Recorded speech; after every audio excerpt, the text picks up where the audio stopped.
All right, welcome back to the Taggart In podcast for our fourth and final episode where we break down the biggest trends in sports media. I'm Nathan Inman and I'm joined by my amazing co-hosts. Man. I'm Tessa Miller. And I'm Chris Perry. And today we're going to be diving into a phenomenon that's completely reshaping the way that we experience live sports, second screen viewing. Whether it's live tweeting a game, checking fantasy scores, or scrolling TikTok during commercial breaks, fans are no longer locked into just one screen. The Sweet Spot, an examination of second screen sports viewing, explores how this shift is redefining engagement, transforming viewers and participants and broadcasters into multi platform storytellers. From enhanced fan interaction to challenges for traditional broadcasts, we'll unpack how the sweet spot between watching and interacting is changing the playbook for everyone involved. Yeah, Nathan, I think you hit the nail on the head. Second screen viewing is big now in today's day and age. But to summarize it, I'll give you a quick definition. Second screening kind of refers to the use of a mobile device or a laptop while watching sports on TV.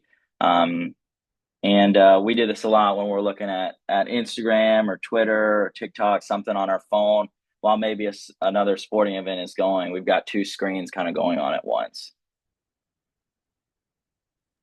Yeah, Chris, exactly. And it's not even just about multitasking. Like now, second screening has kind of become a part of the whole experience of watching a game. Like fans can use second screens, whether it's to supplement what they're watching, whether it's to look up player info, check in on some stats while you're watching the game, track fantasy points, or even just seeing what other fans are saying in real time. So they're just making it much more of an interactive experience, kind of with the addition of second screening. Yeah, it's really created this new hybrid model of consumption. It's part passive, part interactive. Instead of just sitting back and watching, fans are now engaging, reacting, and as you said, even contributing to the larger sports narrative. And that's something that's never really been seen before until now. Yeah, and I think there are advantages and disadvantages with this, as there is with a lot of things with sports media. I mean, we can definitely say for one that it enhances the experience just with a lot of different screens going on. But I mean, it can also fragment it as well. You're getting extra content, yes, but sometimes you might be so deep in watching this game, um, and you might miss something on your phone, or it's the opposite. Like say you start scrolling on Instagram, TikTok, or some Twitter thread, and you get sidetracked and you miss maybe a big play in a game. Yeah, no, totally, Chris. And I feel like it's all about like balance because I feel like second screens can be super useful, especially with apps like ESPN. They're always feeding you live updates and breaking news. But I mean, even like during the 2025 Masters, I had the main broadcast on TV, but I was also following the Masters app to track specific pairings and watch featured groups. But if you're, doom scrolling TikTok while the green jacket is on the line, you're kind of missing the point. I mean, it really comes down to being intentional with how you use that second screen, though. Yeah, and I think one of the best parts about second screening is like the communal aspect of it all because, live tweeting or following a Reddit thread while watching the game can kind of make you feel like you're a part of a bigger conversation, right? And I know we've touched on it a lot in class, like the importance of feeling a community within sports and the importance of feeling like you belong to a group. And I think that's just where a lot of the fun comes in, like with second screening, because it just allows you to react with others in real time and feel as though you're at the game, even if maybe you're just at home watching it. Yeah, and that's really the effect it has on fans, or as Aidan alluded to at the Masters, and patrons. That's how they're affected. But let's talk a little bit how like broadcasts and advertisers are affected by this. Broadcasters they're definitely adapting. You're seeing more QR codes during games. You're seeing live social media integrations, and you're even seeing split screen experiences designed specifically to keep viewers from tuning out during commercials. One thing that immediately comes to mind for me with this is like Sunday Ticket. Like you can have four screens at once. So like if one game cuts to commercial, you have another, other three games that you can keep your eye on. You don't have to just scroll on your phone, to pass time during commercial break anymore. Yeah, Nathan, I agree. And advertisers are also kind of being forced to get creative at this point. Like they know they're competing with TikTok and Twitter during timeouts and half times and things like that. So now I think that we're starting to see more ads formatted and designed to kind of just sync and enhance the second screen behavior that we've seen so much from fans. Like an example I can think of is a sponsored hashtag challenge or like a bonus content unlocked through companion apps. So I think that they're kind of, instead of using it as a disadvantage, finding ways to kind of use it, like wiggle it into their own social media so they can kind of take advantage of the second screening. Yeah, I like that example, Tessa. And I'm thinking about like example with the NFL because I keep up with that a lot. They lately, I feel like they've been creating like a lot of separate social first content, whether that be mic'd up moments or like real time highlights, sideline interviews. Like it seems like a lot of those things are getting pushed to social platforms. Being from Houston, I follow a lot of the Texans content, and D'Amico Ryan's their head coach. He's very mobile, loud, and supportive on the sidelines. And the videos that blow up are those kind of antics that he's doing on the sidelines, his interaction with players. I feel like people like to see that those sorts of interactions from their second screen more in today's day and age. Yeah, totally, Chris. And I feel like even the Manning cast kind of really leans into that idea. Instead of the usual like play by play, it's this laid back conversational stream with real time analysis, humor, and even guest appearances. It kind of blurs the lines between first and second screens because it's designed to spark Twitter reactions and screen grab moments as you're watching. I mean, this that format is tailor made for how people consume sports nowadays. Yeah, Aiden, exactly. And another example is even with like Pat McAfee on College Game Day too. Like he's not just analyzing the games; he's bringing in a live energy, these huge reactions, and like viral moments that instantly make their way onto TikTok or X and draw even more attention. So it what he's doing is made to be clipped, shared, and like he's trying to be made into a meme in real time, essentially. So that kind of format just kind of turns the broadcast itself into a second screen experience because fans are engaging with the content even if they're not locked into every single play. And we've talked a little bit about like TikTok, for example, being like an application we use for our second screen while primary screen might be going on. Um, and so I was thinking about like the relationship between like the NBA and like their work with TikTok. It seems like they're really grasping this whole second screen idea, like the people you would normally follow on your second screen they're trying to just kind of implement them directly into the game, into the NBA. And like certain examples I'm thinking of lately, like the NBA Creator Cup, where that's like a bunch of influencers from YouTube and I think TikTok as well, a mix of both. Like they like just face off in a basketball matchup. And these are people that you normally see like reacting to things that might happen in the NBA, things that you might watch on your second screen, like I said, while a first screen's going. So it's interesting how they're trying to like harness that second screen aspect and just mesh the two into one. Yeah, it's interesting to bring up, the NBA's work with influencers, Chris, because I'm a huge NASCAR fan, and that's something they've really pushed recently. I know during the rain delay during NASCAR's biggest race in February, the Daytona 500, they had like a whole 10-minute segment with the Rizzler. Like of all influencers to have, they had him there at the 500, had him interacting, talking to drivers, which was, something that fans, that aren't really fans of the sport but are watching, that's something they can connect back to the sport with. And additionally, they have, in fact, in one of the lower series, in the truck series, a driver named Tony Bridinger. She's the only female in the series right now, and it's interesting because her contract with Toyota Racing Development, is not actually with a driver contract. It's actually a marketing contract where she's quote viewed as an influencer from a driver standpoint, which I thought it's really interesting, and it shows how that's sort of changing the landscape in a sport like NASCAR where it's a little bit different, especially from a marketing standpoint, where you're working more so with sponsors than you are just the athletes. But the second screening, the shift with second screening comes with a lot of concerns as well. Are we losing our ability to just sit and enjoy a game, or are we adding depth for constant simulation? Yeah, Nathan, that's a totally good question. I feel like it's not just a generational habit. It's kind of rewiring how we experience the game as a whole. I mean, when you're constantly toggling between apps, you risk turning the game almost into background noise, especially for younger fans. I feel like there's a real concern that second screen kind of encourages passive watching and more swiping, which leads to less understanding of strategy, context, or even why a moment really matters that they're watching. Yeah, I completely agree with that. And like, let's be real, the overuse of second screens can definitely kill the magic of live sports. Like your attention can only be fully at one place. So if you're at a game, but you're looking down at your phone to look at their stats or check a score of a different game, like there's a good chance that you're going to miss some of the key plays, the emotions, and like even the momentum swings of the game. Like I find myself sometimes at the men's game, at basketball games, I would be looking at stats to see how people were doing. And then something big, like I would hear the crowd cheering, and I would look at my friends and I'd be like, who just did that? Like, what happened? And I was just realizing I was so locked in on my phone, like trying to see parts of the game. Well, what I thought was trying to see parts of the game, that I was like missing the entire live action of it. So all that stuff that kind of makes sports special in the first place can get lost with second screening. Yeah, I agree 100%, Tessa.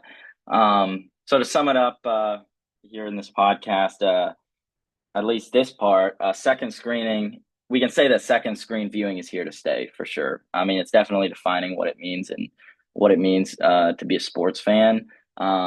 We've got all different sorts of devices and applications where second screening is made possible, and who knows what that's going to look like in the future. Yeah, Chris, and this brings us today's guest as Gavin James, a sports media intern with Tiger View Media.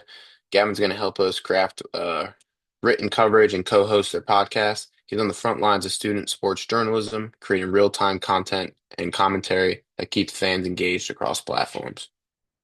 Yeah, Gavin's a really good friend and classmate of mine. And he's going to give us a lot of great behind the scenes looks at how sports media outlets like Tiger View Media craft second screen strategies, balance entertainment with real-time updates, and connect with fans in a media landscape that's more fragmented and more exciting than ever before. All right, welcome back to the Tiger Den. Joining us today is Gavin James. He's currently a sports media intern with Tiger View Media, where he writes in-depth articles covering CLEMSON athletics and also co-hosts their official podcast.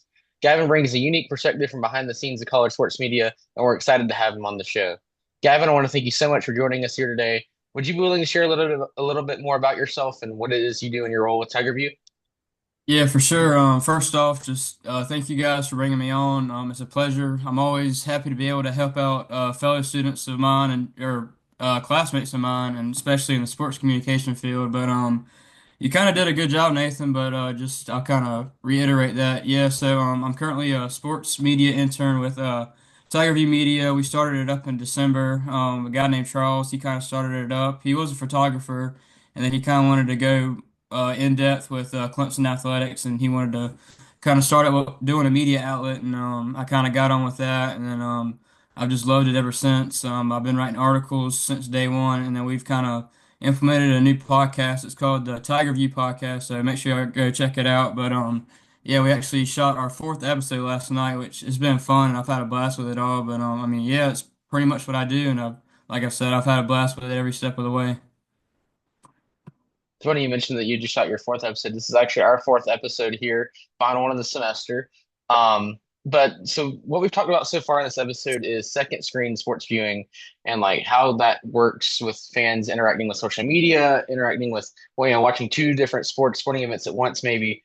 And I'll talk about my experience a little bit. So just this past weekend was Masters Sunday. I got to watch Rory McIlroy, finally, get his career Grand Slam after 11-year drought, not winning a major. But I wasn't just watching the Masters. I'm a huge NASCAR fan. I think Kyle Larson won this past Sunday. But NASCAR was sort of on the back burner for me this weekend. I was really tuned into the Masters, and this is coming from somebody who really isn't in the golf. But there's just a prestige around it. And as I was watching the Masters, I had it up on my laptop, and on my phone, I had a stream of the NASCAR race playing in the background. But I wasn't really tuned into that as much as I was for the Masters. In fact, I would pick up my phone, once in a lull with the Masters during the race. And when you pull out of the tab that you're watching the screen in with your phone, it'll throw up in the corner, just the little multi-view where you can go through different apps on your phone. And I was going through Twitter. I'd look at what happened to Bryson DeChambeau, why I was gone for 5 minutes and he dropped from being second on the leaderboard to like seventh. And looking at stats from the NASCAR race because it was kind of a barn burner. There wasn't much going on there. So just having that second screen sports experience just recently, being able to incorporate that into what we've discussed.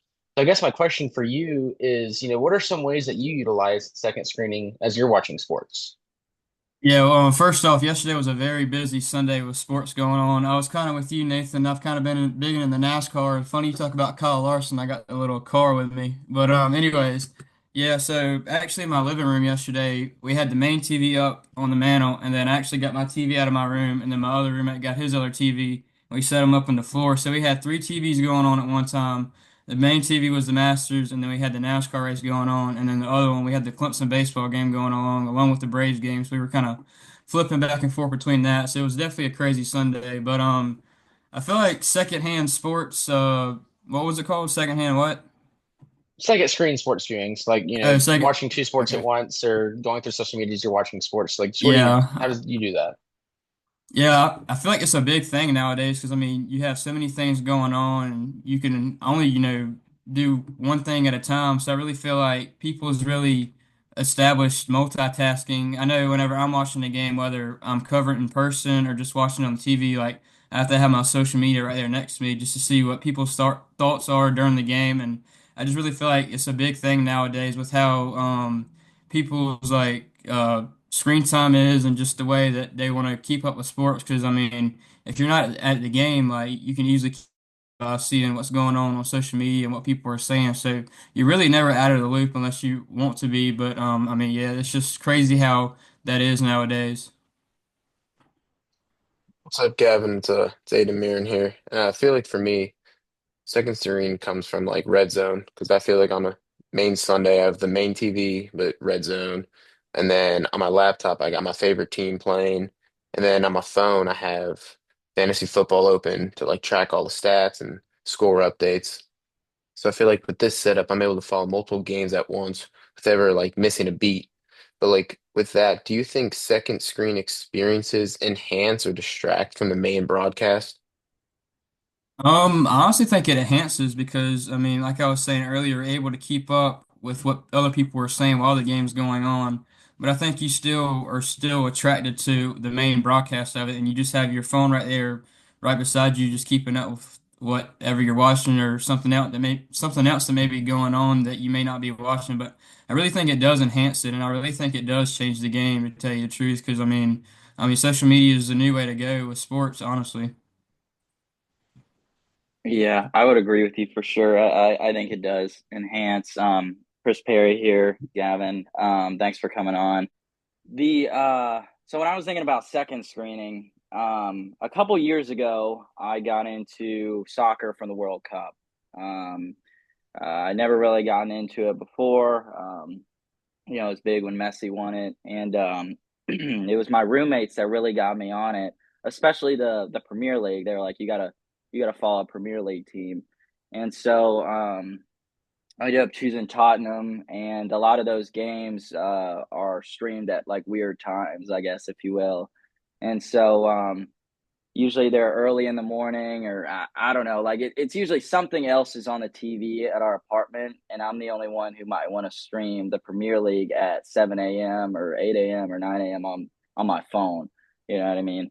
And so a lot of it is just me watching on my phone while something else is going on the main TV. But as far as second screening goes, for soccer, for example, I don't know if you follow it or not, but like something I look at is like stats, for example, like shots on target. If a team's usually put more shots on target, um, and shots on goal, then and like say the game's tied at the moment, then I usually look at my ESPN app for things like that. Then I'm like, okay, well maybe there's a chance they're gonna score soon, or like if we're talking like betting and gambling, for example, like maybe this team has better odds to win based off of statistics. So those are things I find interesting. So my question is, like speaking primarily on stats. I think I've seen a lot lately, whether it be soccer, for example, or like football. I've seen almost a mesh between things we would normally say would be like second screen versus primary screen. Like I'm thinking, for example, like with the NFL, like how there's like analytics on like the chances to go for this on fourth down and will you convert it? Like these are the conversion chances for this scenario. Like, what are your thoughts on that? Because those are things like stats like that. Maybe I would check like outside of the game on my phone. Like, what are your thoughts on like the mesh of of a lot of stats that maybe used to be second screen, but now are being more primary screen? Like, do you think it's too much to focus on? I really think stats are important. I mean, they're always important in sports, but they're even more important nowadays. Like you were talking with the analytics, like the chance of this team making a first down on fourth down, and just the thoughts on that. I mean, I really think it's changing the game as well with social media. But I know whenever I go and cover games or whatever, I have the live stats right there on my computer, and I just feel like that really helps you comprehend what's going on with the game. And maybe if you forgot what happened a play ago, oh, you can go and look right back and see what happened, and you're like, dang, that was a 20. It might have been a little bit less than that or more than that, but I really do think stats play hand in hand with that. I mean, like you were saying with those early soccer games, you might not get up in time, and you can go back and look and see what happened in a certain quarter and whenever a shot was made, or just stuff like that. And same thing with baseball. I know last week the Braves went over to LA to play the Dodgers, and those games always start at like 10 o'clock at night. And I mean, I'm going to bed on the school night. By 10 or 11. I'm not going to stay up till 1 a.m. to watch the game. So I rely on those stats and see, who went what for what, who did what, who hit a home run, how many innings this pitcher went, how many strikeouts he got. So yeah, I really think stats is something that's also playing a big part in sports nowadays, and it's just something that you should keep up with as well. I got a little follow up as well. I don't want to cut you off, Tessa. I know you've got a question. I'm just curious, like what application, as far as stats go, whether it might be for baseball, like what application would you say is your favorite to check stats? That's a good question. Obviously ESPN's a good one. They're always really up to date. But one I've kind of fell in love with is called Apple Sports, and it's incorporated with Apple. And it's not actually on your phone. You actually have to download it, but it really does a good job of giving you those live updates. Like it keeps a tab on your home screen, and it'll tell you, oh, so and so just hit a 350 or 390 something foot bomb against this pitcher, and it tells you how far and the speed. And then also whenever just I'm on my phone. It has a little tab up top, and it just keeps me up to date with the score going on. I keep that on with the Braves, and then also with Clemson as well. So I mean, Apple Sports has definitely been my new favorite. But I mean, you can't ever forget about ESPN there. Hey Gavin, I'm Tessa. One of the biggest things for me is, March Madness just finished up, basketball everywhere. And one of my favorite teams to follow on the men's side was Duke because they got so much media coverage. Cooper Flag was almost everywhere on every single post, and Florida was too. But Duke's just really fun to follow because I feel like their social media accounts are really good at keeping you updated like mid game. So at halftime, they were always posting the score. At the end of every quarter, you could go to their Instagram story, see the updated scores. And obviously, I would have the ESPN app open, looking at the live stats during the game. Because like if someone's starting to get hot, you're like, oh, how many points do they have? Like what's their field goal or what's their percentage and all that stuff. So I think that it can be really good. Just from what I've experienced with screen sharing, I like to check a lot of different things, and like the moments during halftime, I feel like it's a great way to keep people engaged to have this media available for like the fans to see. So I guess my question with you, because your work in the sports communication field and with Tiger View Media, is that like with more fans watching games and while also scrolling through social media or following these live stats, like do you think the second screen experiences are kind of changing the way that the college sport or the people posting for college sports are kind of tailoring their content during live events, knowing that most fans are actually multitasking? Yeah, for sure. I know one thing that we've been really trying to implement along with the podcast that we've been doing is just the short form videos. I mean, just little clips from the first half people like to see, and then you also do graphics with the stats, and I just feel like that's a great part of keeping people in the know as well. Because I mean, I write articles, but we're kind of moving away from that in this current day of sports media, and people like to see those short videos, whether it's Instagram Reels or TikTok. So I really feel like that's a big thing that people should start doing is those like just those small little videos, and it could be something like quick, like 5 to 10 seconds, and it might blow up and do whatever. So I mean, yeah, like I was saying, maybe just first half highlights or whatever, or just really highlighting a player during that game or before a game is something that's really become a big part of like the sports media world. Because I mean, like I've been saying time and time again, social media is the new way for sports media, and I just feel like it's going to get even more advanced as the years come on, and just people get more used to social media and just like those videos on TikTok and Instagram. Well, I know we've discussed a lot about, second screen sports viewing from like home, for example, watching multiple games at once. But I have a question for you, Tess, and I'll throw it back to you, Gavin, after she answers. As an athlete, playing for the women's basketball team, I've seen in the stands myself, even this past weekend I was at the baseball game. Fans in the stands will be at the game, but they're also watching on their phone or different sporting event. Like this weekend, it was the Masters. So I guess my question for you, Tessa, is, while you're playing in the game, like how does the fan atmosphere affect if, they're not fully focused on the game and or instead watching something else?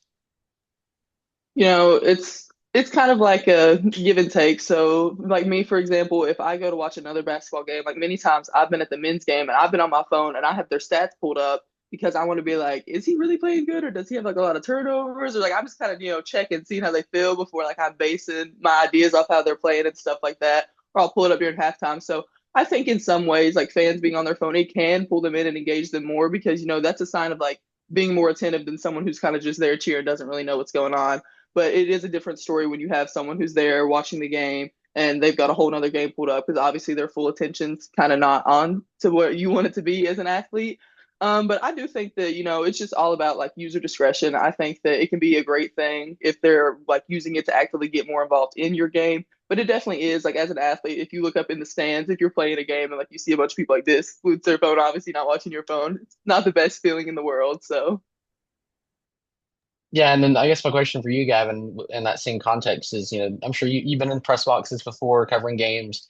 And let's say, for example, I don't know if you were there during the Clemson Carolina game, but I'm sure in the press box you had people who were, covering the game. They're trying to pay attention on the field, but they had, not only did they have like stats pulled up on their laptop, they probably had a game, for like the Miami game, for example, pulled up on their laptop, trying to keep up with that. So I guess my question for you is like, in your experience, if you're trying to keep up with two games at once, especially in like end of season playoff type of scenario, how does that like distract you from the game, or how does it pull you in more?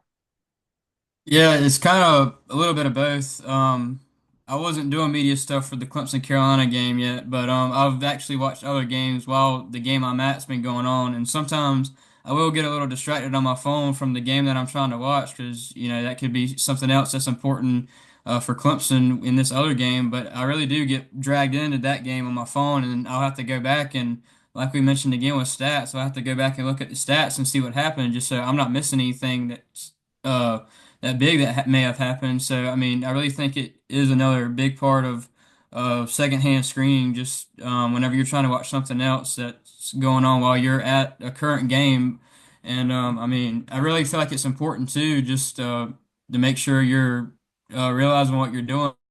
I think it is important. I mean, it's the new way of the media, man. It's just crazy the way it is. Yeah, for sure. Well, Gavin, I really want to thank you so much again for sharing your experiences and insights with us today. Your perspective, with your experience with Tiger V Media has been really important and helped us dive deeper into the world of second screen sports viewing, from how fans engage with live stats and social media to the evolving role of content creators. We've learned a lot. So we really appreciate your time and everything that you're doing to push sports media forward at Clemson. And, as I mentioned earlier, this is our final podcast for the semester as a group together. And I really encourage anybody watching to go check out what Gavin does at Tiger View. He does a really good job there. Yeah, for sure. Thanks for having me on, guys. Like I said at the beginning, I really like helping out my classmates whenever I can, especially in the sports communication field. Because, I mean, at the end of the day, we're all going to end up in different places, but it's all about where it happened at in Wisconsin.